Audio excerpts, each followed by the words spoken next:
गायत्री मंत्र जानी से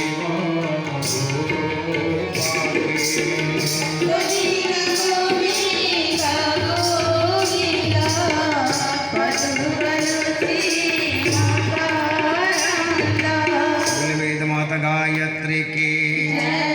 भगवान कृष्ण कौन उद्धव के एकादश स्कंदर 17 अध्याय उद्धव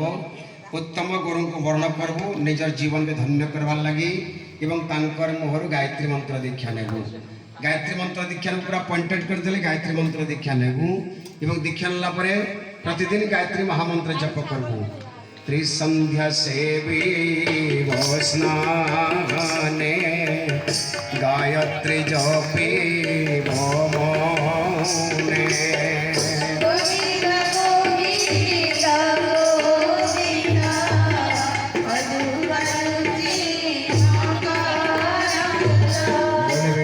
गायत्री की गुरु को मोरू गायत्री मंत्र दीक्षा नहीं गायत्री मंत्र जप करवा लगी कहले तो गायत्री उपासना करवार तो जीवन रो उद्धार करवाटा एबे आसुन गुरुदेव एवं माताजी को पूजन करमा आज वर्तमान से उत्तम गुरुजन परम पूज्य गुरुदेव पंडित श्री राम शर्मा आचार्य जे कि जाति वर्ण धर्म संप्रदाय निर्विशेष समस्त गायत्री मंत्र दीक्षा प्रदान करुछन